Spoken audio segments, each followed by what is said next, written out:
Jadi gini yang seperti para spiritualis yang dikatakan katanya spiritualis itu mayoritas itu datang ke gunung-gunung, ke gua-gua, ke misalnya ke tempat-tempat wingit dengan membakar dupa dan sebagainya. Itu maksudnya gimana yang?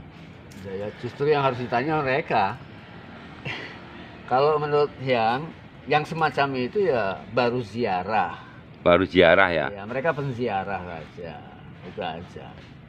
Sebab apa yang mau mereka temui? Kalau ingin menemui Tuhan di mana saja bisa, nggak perlu tempat khusus, gitu.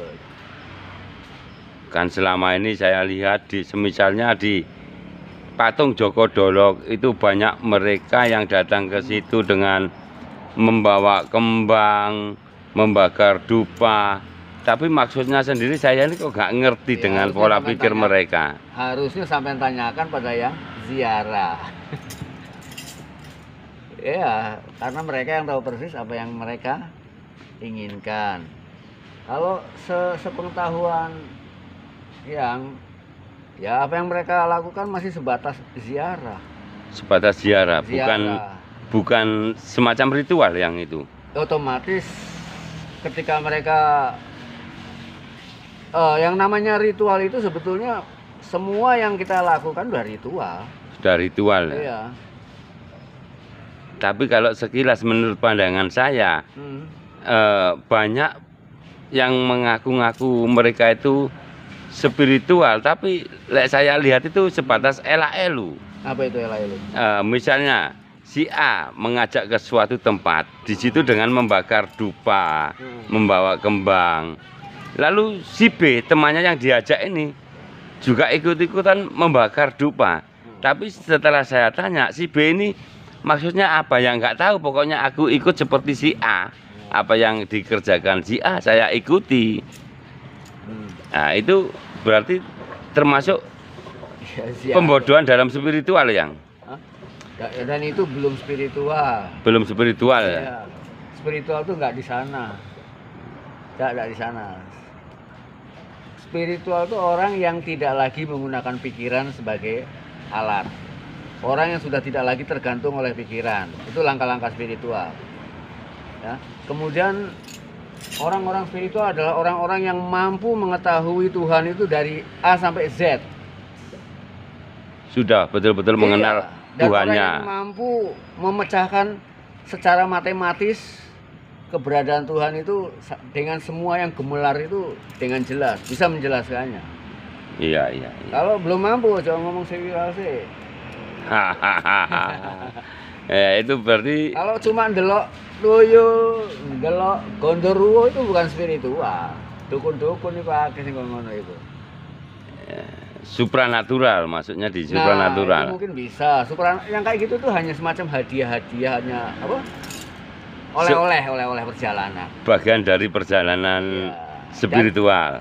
Perjalanan spirit. Kita bisa menyebutnya perjalanan spiritual, tapi orang-orang yang melakukan belum bisa disebut spiritualis. Udah ambek seperti apa? Seperti orang mau ke Bali atau ke Jakarta. Kalau masih dalam perjalanan ya nggak bisa disebut orang Jakarta. Ya kan, mau masih perjalanan kok mau nyebut saya orang Jakarta ya gak iso. Belum sampai. Iya. Begitu pula orang yang sedang melakukan perjalanan spiritual, gurung tekan gone ya gak iso nyebut dirinya spiritualis. Iya. Bahkan sesudah sampai di Jakarta pun belum bisa disebut orang Jakarta nih, gurung paham Jakarta dengan baik. Kalau bisa menceritakan Jakarta dari mulai gang 1, gang 2 sampai seluruh Jakarta sampai penghuninya dengan baik, baru mungkin bisa disebut orang Jakarta. Gitu. Oh iya saiki iso ndelok tuyule wis ngaku spiritualis. Ya rata-rata kan gitu sekarang ini. Dunia spiritual kan identik dengan masalah melihat alam gaib. Nah, itu baru. Itu sudah termasuk dari bagian dari spiritual. Padahal alam gaib itu ada 4 lapis. Ada 4 lapis. Iya. Yang mereka lihat, 4 lapis ini, 3 alam gaib lainnya itu maya. Yang asli cuma 1. Dan hampir semua orang terjebak pada alam gaib 1, 2, 3. Jadi sebetulnya ada 4 alam gaibnya itu Iya, yang. tapi yang 3 itu maya, yang asli itu 1 yang terakhir. Iya. Dan untuk mencapai yang terakhir nggak gampang. Alam gaib tingkat pertama, alam gaib itu dukun itu. Delok tuyul, delok gondoruwo, delok santet. Itu belum melihat jin itu yang ya. Ya mungkin saja jin. Jin yang mendo-mendo, Iya. jadi tuyul, jadi gendruwo. Kadang-kadang yang mereka lihat di alam gaib tingkat pertama itu baru merupakan refleksi dari pikiran dan ketakutannya sendiri. Ya, Jadi apa yang ada dalam pikirannya yang muncul. iya, merefleksi. Karena apa? Apa yang mereka pikirkan setiap hari itu bisa mewujud di alam astralnya, ada nggak? Iya, iya, iya. Alam astral ini bisa dibentuk. Orang-orang yang punya ketakutan khusus dengan sendirinya mereka sudah menciptakan apa wujud-wujud yang ditakuti. Tapi wujud-wujud yang ditakuti itu akan ditemukan oleh dia sendiri, orang lain nggak bakal ketemu. Hanya dia sendiri yang tahu karena dia yang meyakini. Orang tak lain yang nggak yakini nggak bakal ketemu.